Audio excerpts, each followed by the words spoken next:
Welcome to Great Minds with Lost&Found, the podcast that connects people and reimagines systems to improve mental health for youth and young adults. I'm your host, Joel Kaskinen. Lost&Found is a comprehensive nonprofit organization that aims to do more to eliminate suicide for youth and young adults in the United States. Now that you know who we are and what we're all about, let's get to the show. Welcome to Great Minds with Lost&Found, the podcast that connects people and reimagines systems to increase mental health support and suicide prevention for youth and young adults. We strive to do this by engaging in conversations with advocates, experts, survivors, and leaders, and the great minds of all backgrounds and experiences.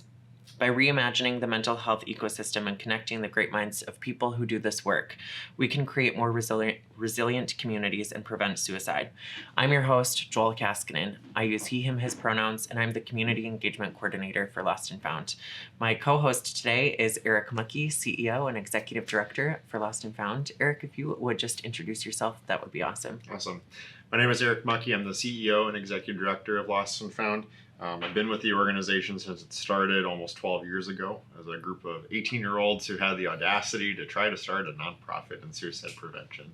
Our whole emphasis and focus was doing more to prevent suicide, and it's been fun to see how that journey has played out from any role that I've served. I've served as treasurer, vice president, chapter leader, a peer mentor, a peer advisor, executive director.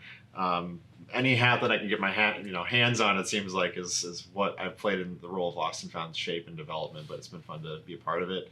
I'm originally from Corsica, South Dakota, son of a pair of educators. My older sister and I grew up in a town of 600 on a good day. 600 on a good day. We went to the University of South Dakota, both of us, for undergraduate studies. I got my degree in economics there.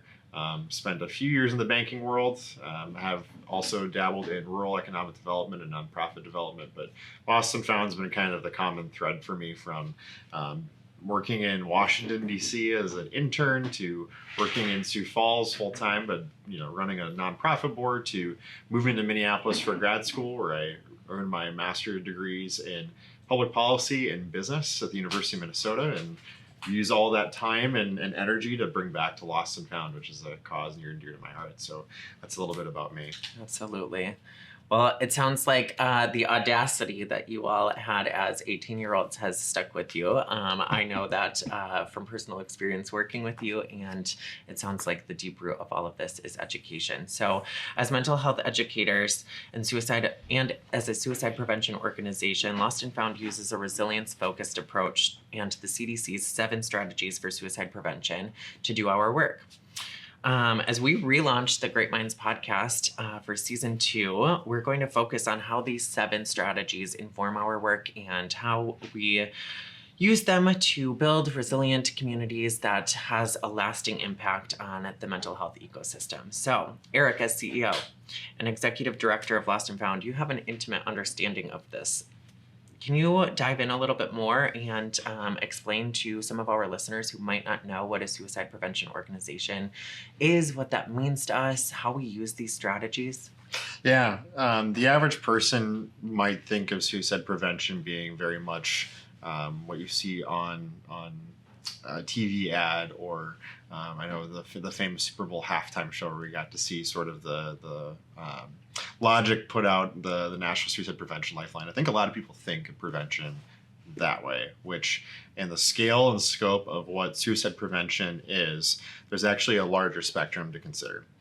There's prevention, which is very much sort of front end thinking about how do we take action to address things like risk factors, or what we call protective factors, things that will help preserve or give you protection from suicide risk before you're in a crisis, and intervention being that middle area where we intervene in a potential crisis. You might be experiencing suicide ideation, you might be experiencing mental health condition and addiction, or other factors that may introduce suicide risk in your life as an immediate threat. And then there's postvention, which is much more focused on what do we need to do to help somebody who has attempted suicide, who's lost somebody to suicide, who may be returning to sort of the normal world, if you will, after an inpatient stay. And so there's this big spectrum of work to be done, organizations to be a part of. And what Lost and Found is, for folks tuning in with us today, we are a comprehensive prevention organization. So that means we serve youth and young adults, particularly between the ages of about 10 to 34 is sort of where we work within. And we really focus on how do we train advocates? How do we train folks to provide mentorship in their communities? How do we equip people to be broader advocates and build up resources in their community? But it also means taking a comprehensive stand in terms of data and evaluation. How do we best understand the problem and take action? How do we address policy needs and change systems so that our society and our environment help us better prevent suicide? And so one of the reasons why we do, and you mentioned, I'm glad you were talking about this because I don't know that a lot of people understand this. I don't know that even us, when we started this organization, would have understood how this works. There is a comprehensive technical package, is what it's called, created by the Center for Disease Control and Prevention that outlines what evidence-based practice, so a lot of fancy words for saying what we know works in suicide prevention. And so our organization, whether you've interacted with us or not, we apply those principles in everything that we do. And so the idea of taking sort of a comprehensive approach means we apply these principles and these practices, but it also means that we think about suicide as not something that just is about the person experiencing suicide ideation or might be considering suicide. Suicide prevention is much greater than that, and it means that we have to think about all of the aspects around a person too. Who is in their life? What influences do they have? What's going on in their community? What societal attitudes and programs do we need to consider in this case? And having sort of that basis in history and suicide prevention, focusing on the sort of overlying, wrapping thought process around not just the individual, but the others that are around them and the community that they're a part of. That's really what Lost and Found is about, and why we apply these practices. Definitely. So as we think about applying these practices and as we think about being a comprehensive preventative organization, we have really rooted the core of what we do in resilience. Our social media handles are resilient today. Our kind of key motto is do more to prevent suicide, and we want to create resilient communities today. So we do that, and we think about the three kind of elements of resilience: resilience of self, resilience of community, resilience of others. And so as we think about those three areas of our work, kind of tying them into the 7 strategies, and I'd love for you to get a little bit more into those 7 strategies that we use from the CDC. Could you just share how we kind of, how we make that all happen?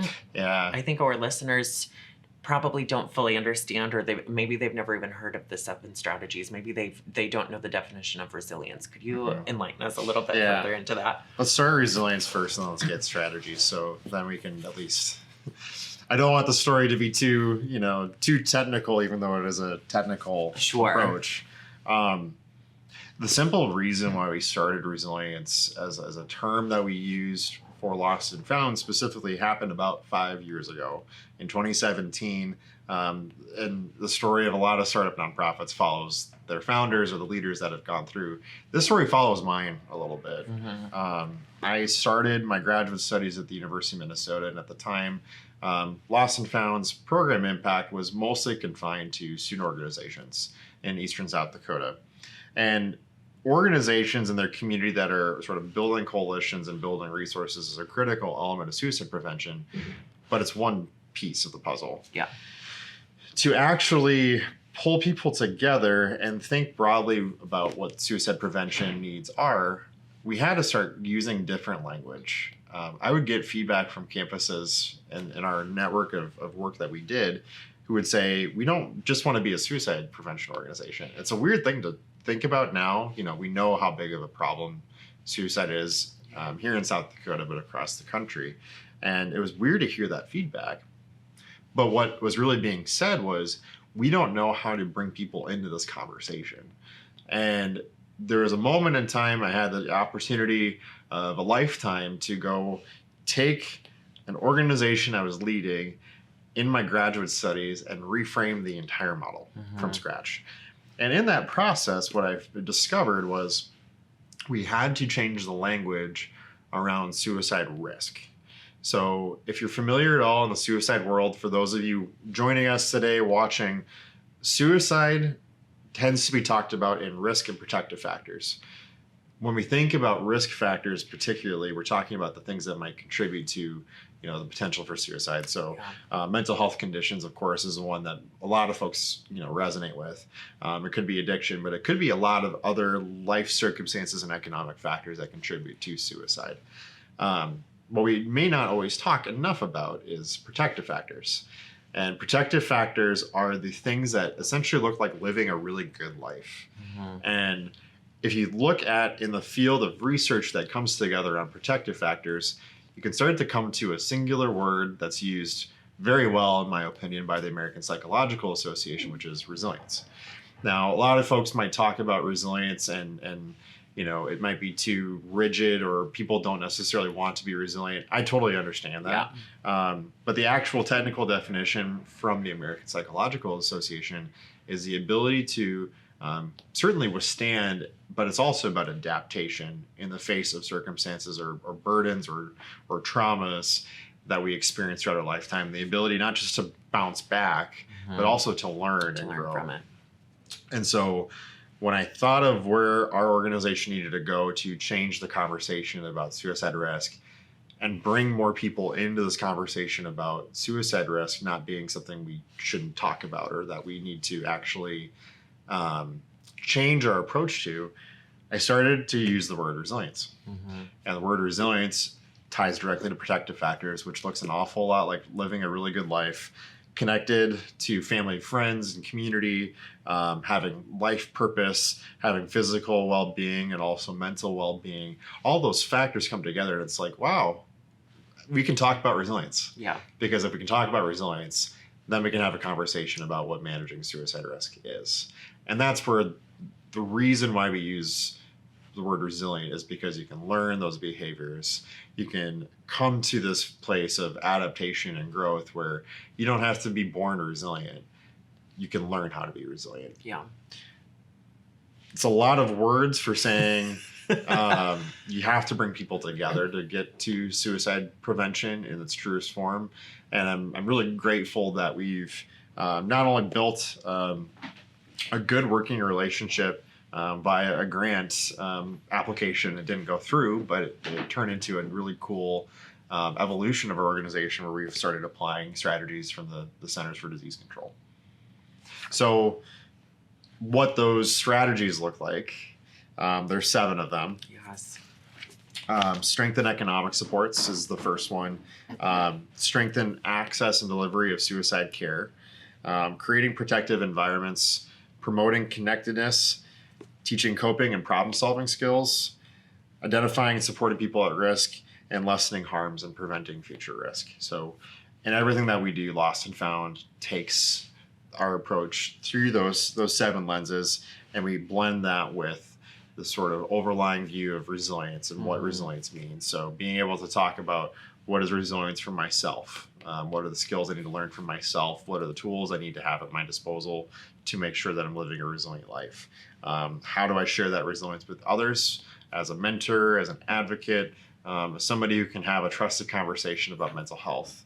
And in community, what helps a community continue to build systems that are meant for suicide prevention? Because so much of what we see, and again, changing attitudes, we have to think of suicide not just about the person experiencing ideation.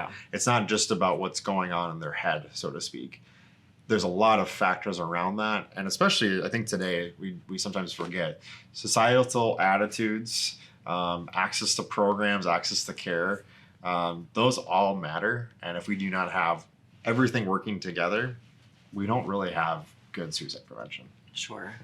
Well, I think that's why it's important to note that there is 7 strategies, because it's everything and everyone working together. It's important to note that, tying it back to one of the first things that you said was we do this all by creating resilient communities and by bringing everyone into the fold to prevent suicide. It's not on us as individuals, it's on everyone together as a collective. And so, you know, when we think about suicide prevention and we think about the work that we're doing as an organization, I think really, you know, when I look at these 7 strategies, the things that I see a ton are in our work and in our programs is promoting connectedness and teaching coping and problem solving. Are those things that you would agree?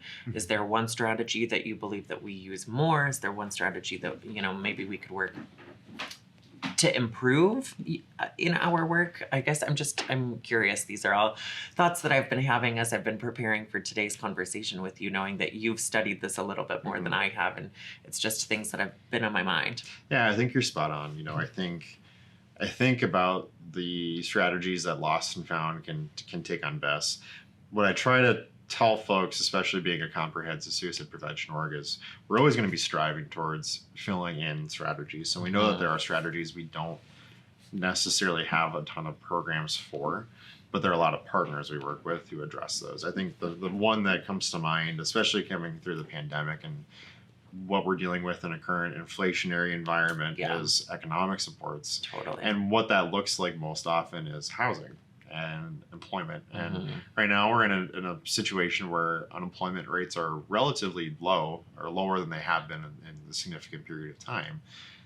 But we also have workforce shortages. We also have housing shortages. So we don't necessarily deal directly in those areas, but it's important for folks to remember that is suicide prevention. That's going to keep people here.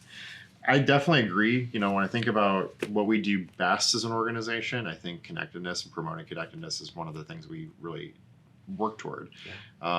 Youth and young adults between 10 and 34, it's a wide variation of ages and experiences, all the way from essentially elementary school to some of the top end of that might be having elementary school children in their lives. So can't talk about a double whammy. But what I see, especially when studying these strategies, and I'm not a public health expert or a public health professional by any stretch of the imagination.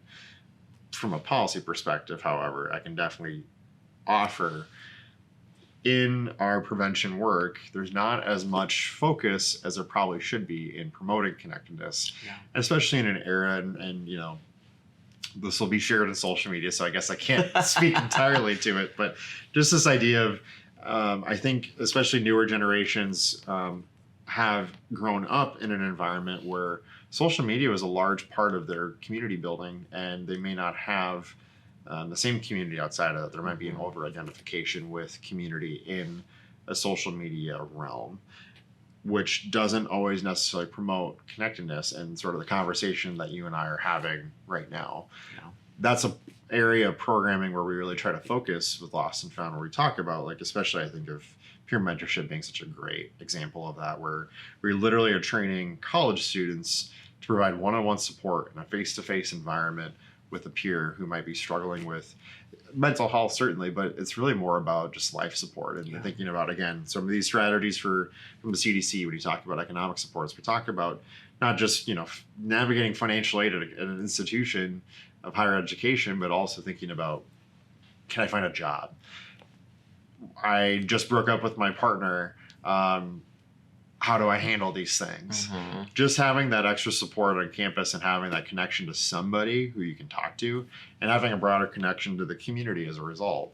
That's the kind of stuff that prevents suicide. Totally. And so I definitely agree with you. I think the other area that I try to focus on in particular is creating protective environments, but also strengthening an access and delivery for suicide care.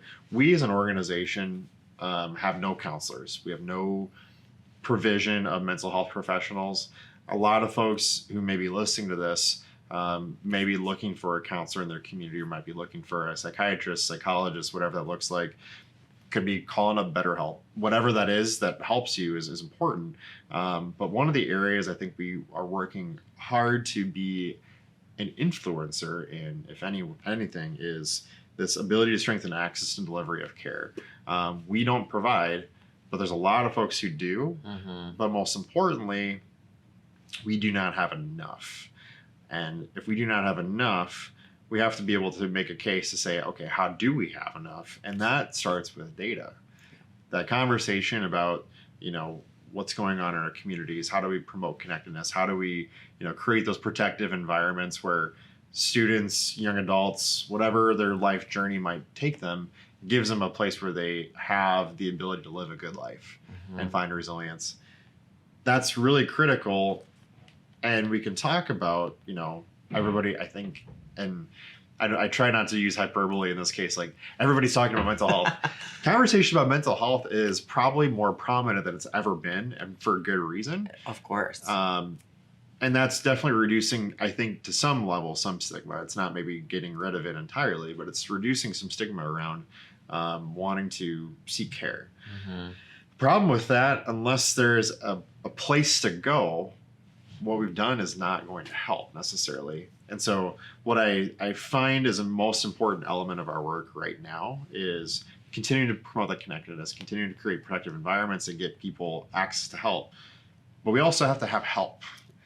And so if we can't call ourselves a real true prevention or post-vention organization without taking action to support our intervention partners and say, how do we make sure that we're making a case for greater resources, that we're hiring more counselors, that we're taking policy steps at the state, local, federal level to actually make sure that we're not just getting new providers in, but we're keeping them in the field, because we desperately need help and we need care. Absolutely. I think that's the perfect segue to talking about systems that are in play when it comes to mental health, when it comes to education, awareness, advocacy, prevention, postvention, intervention, all of it combined. I think it's really important to think about the structures that we have in place and the limited or lack thereof access that we have in our cultures, in our communities, especially in rural South Dakota, and other flyover states, other small town rural areas. It's really, really important to think through what systems do we have, and that's, you talked about it earlier, the housing and the infrastructure for workforce. And, this also ties in healthcare, and it ties into things like the reservations and the Native communities, and it ties into politics and different policies that we have. So when we think of the overall mental health ecosystem and how we can influence it as people working in the world of suicide prevention, whether that's us as Lost and Found, an organization, or whether it's another care provider that we have in our network, or it's just our friend on the street who is seeking support. How do we all play together to make this all happen? How do we make changes to better support this ecosystem that we are all a part of? Very carefully. Yes. That was the best answer. No, I think there are definitely influences right now that are making partnership and collaboration easier. I won't say it's ever been perfect or easy. In a landscape that's historically been underfunded, especially over the past 25 to 30 years, I don't know that collaboration has always been super easy to find in the prevention space, but I see now, especially as more people are talking about mental health, one of the best benefits we've had of that is more collaboration. Because by acting and sharing more about our stories and elevating the need and getting a better picture out there, we've been able to unlock new resources that have never been given. And with those resources, financial or otherwise, there's a greater incentive to collaborate. Totally. And so what that looks like today, I think I can speak for South Dakota, and of course around the country this might look somewhat different. Typically work in this spaces look like coalitions. Coalitions of community members who have varying levels of experience with suicide prevention, intervention, emergency care, that kind of thing. And they tend to collaborate and work together on how do we raise awareness.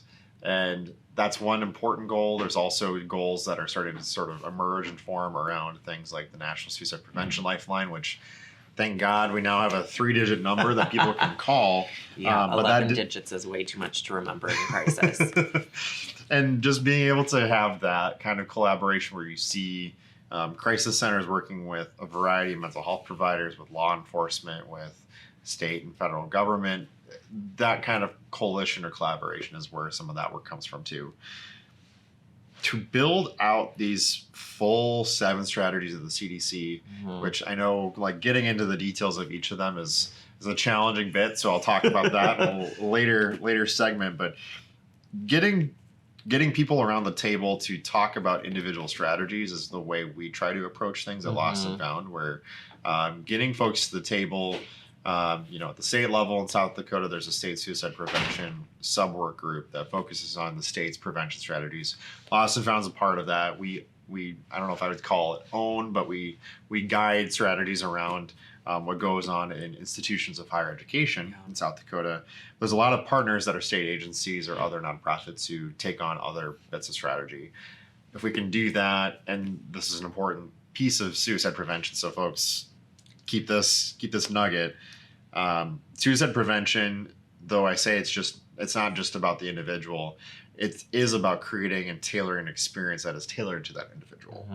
So we need to have a lot of stakeholders and players that serve individuals where they are, based on their experiences, based on their identities, based on, and I say this carefully, societal perceptions of them, so that we can actually deliver an experience for them that is meaningful, that is connective, that is trustworthy, but also gets to the people in their life that are most likely to have a conversation with them. That's how the system should work. It's not always that way, but especially when I think of what Lost and Found is doing, our work with the state of South Dakota, that's a really critical element of what we do. The other side of this is thinking in our community, who are the partners that are meeting the needs of the folks who are most at risk for suicide. And coalition work is where that tends to happen.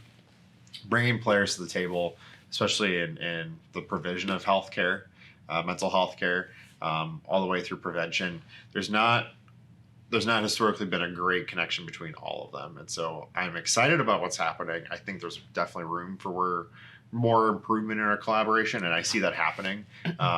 But for somebody who might be coming into suicide prevention saying, why are there so many organizations and why are you all doing different things?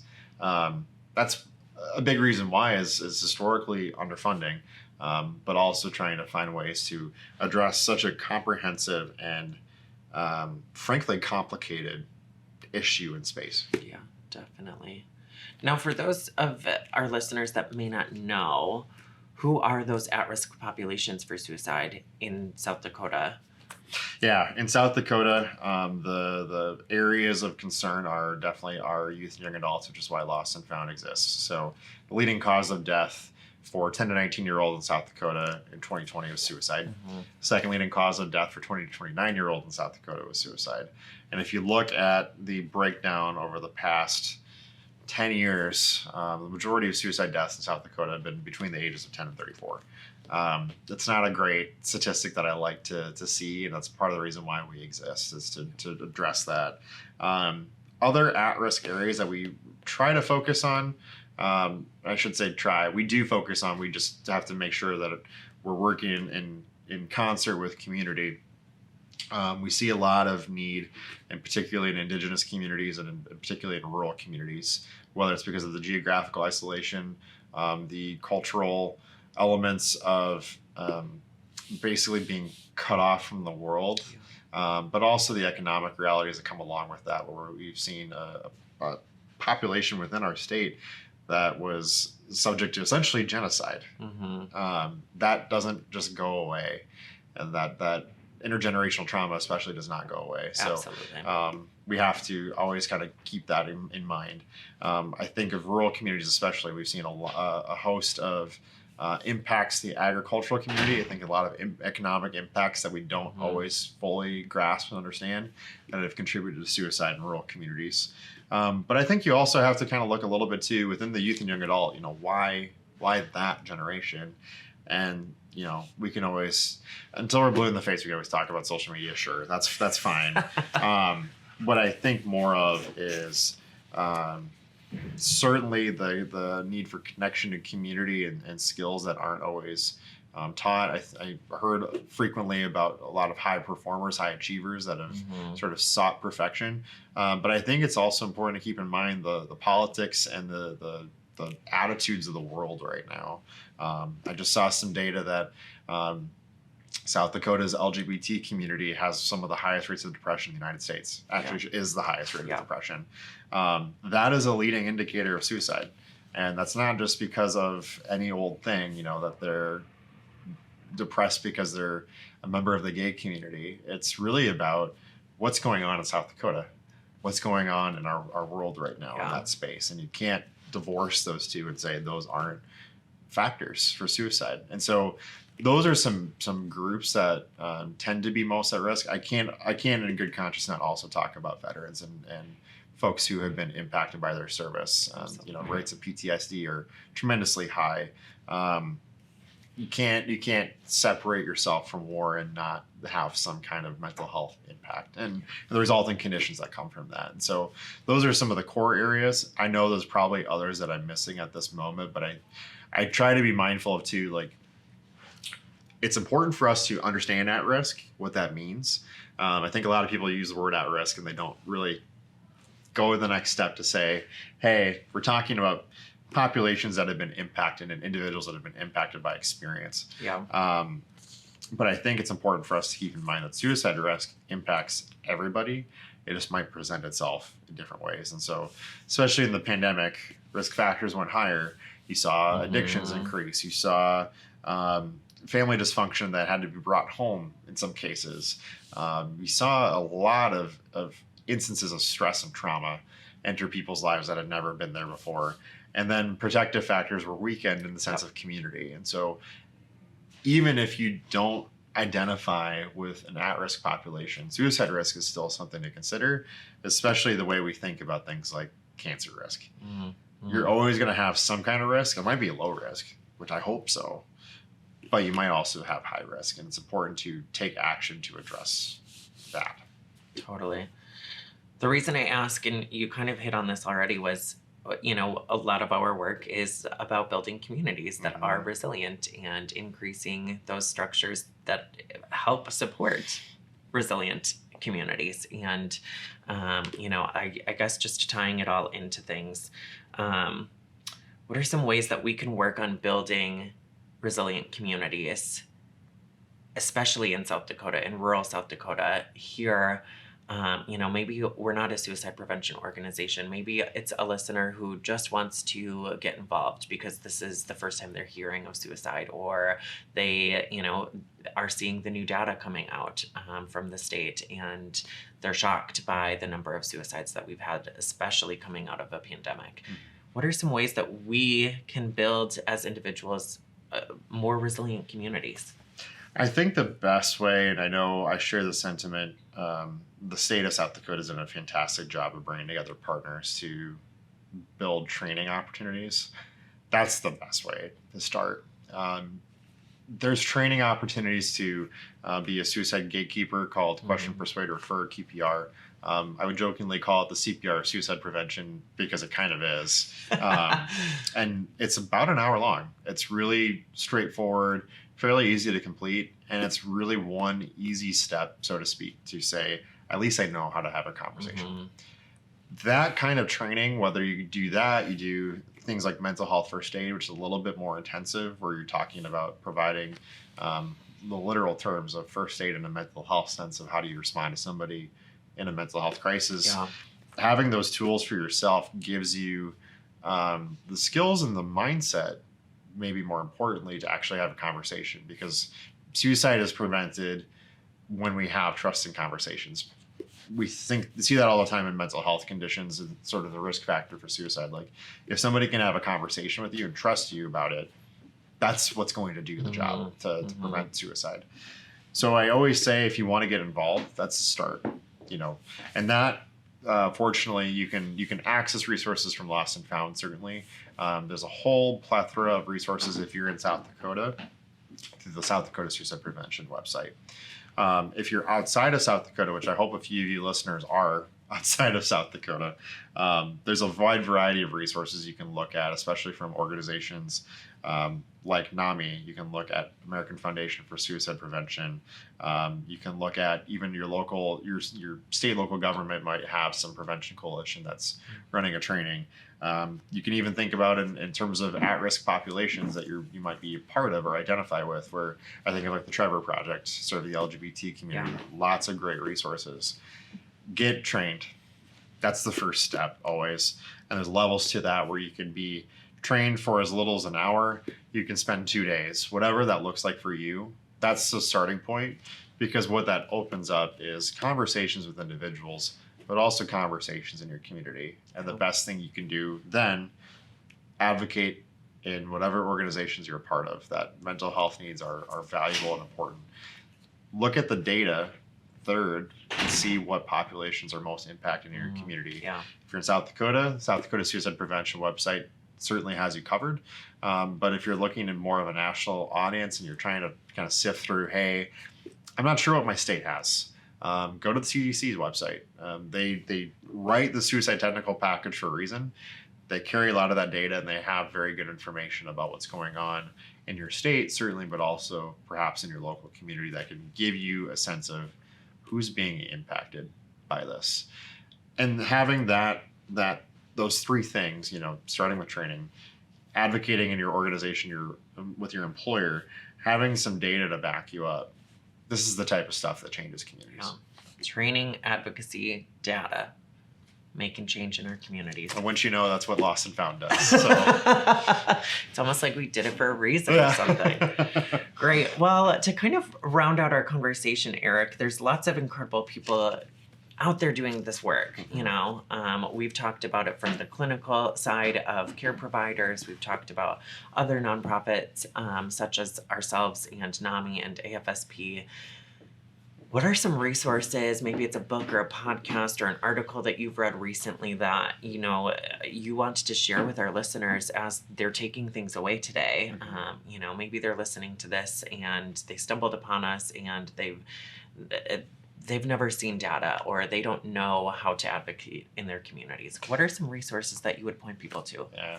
So listeners, I highly encourage you to go to resilienttoday.org, 2 T's.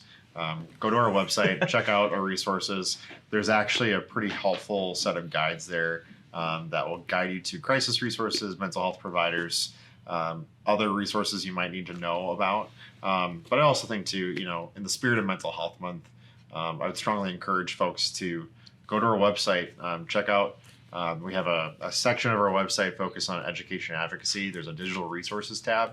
Click on it and look for the Let's Talk About Mental Health guide. It'll give you a very comprehensive view of how to have that conversation and get started. I think, in the scheme of what's going on today and sort of our conversation from here, Lost and Found will be posting a blog post sort of outlining the history and sort of public health concern and crisis that suicide is on our website that further explains the technical package, and we'll link to the technical package. I don't certainly expect you to go read a 40-page document from the CDC necessarily just on a whim, although I love light reading. But that gives a better explanation of what we talked about today. And I encourage folks, if you're interested in those strategies, to read and just kind of reflect a little bit on what that means. I think in South Dakota, I cannot not say we're so grateful for our partners with the South Dakota Suicide Prevention Subwork Group, with the Helpline Center, with NAMI, AFSP, Empower Mental Health. There's just so many organizations we engage with, and particularly the Helpline. It's important to know they run the crisis line for the state of South Dakota, soon to be 988, starting this summer. You can call them now at 211 and access that line. But the state suicide prevention website gives you the data and resources you might be looking for specific populations. I tend to say too, in an era right now where we're really trying to track down mental health providers, I'm a big fan personally of psychologytoday.com. Yes. So if you're trying to find a mental health provider or trying to help somebody, one of the best places to search, because it's localized. Counselors are incentivized to update their profiles and share information. It's a good space if you're trying to get help. And I really encourage folks to look at that and look at those resources. But again, resilienttoday.org, make it happen. So obviously, folks listening, there is a world of resources out there. And, this is not an exhaustive list that Erik just ran through, but check out our website. Be on the lookout for our blog post coming out with that technical package. And then stay tuned for our next episode. We will actually be having someone from the CDC. She was a part of this technical package and writing it and putting it together. She still works in that world, and we're excited to have her in our next episode. So thank you, Erik, so much for joining me with this conversation today and for being here and leading us into the world of prevention, intervention, postvention, and just doing the hard work. Thanks, Joel. Keep doing my best. Keep being audacious. Absolutely. All right. Well, thank you all so much for listening to Great Minds with Lost and Found. We are thrilled to have you all as listeners. We hope that you have learned something and taken something away from today's conversation. Remember to subscribe to the show wherever you listen to your podcasts. We are on every platform. Rate and review Great Minds, because it is important for us to be pushing this message out into the world and to be reaching more people and building more resilient communities and increasing that support in the overall at-large ecosystems that we live in. So please, please, please rate and review so that way we can kind of keep spreading this message across the world.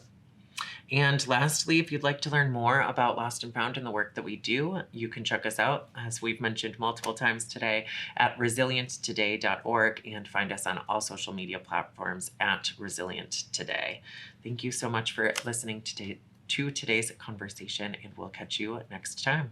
Thanks so much for listening. Remember to subscribe, rate, and review Great Minds wherever you listen to your podcasts. For more information about Lost and Found, go to resilienttoday.org. That's ResilientToday.org. Follow us on Facebook, Instagram, Twitter, LinkedIn, and YouTube at Resilient Today. Until next time, do more and stay well.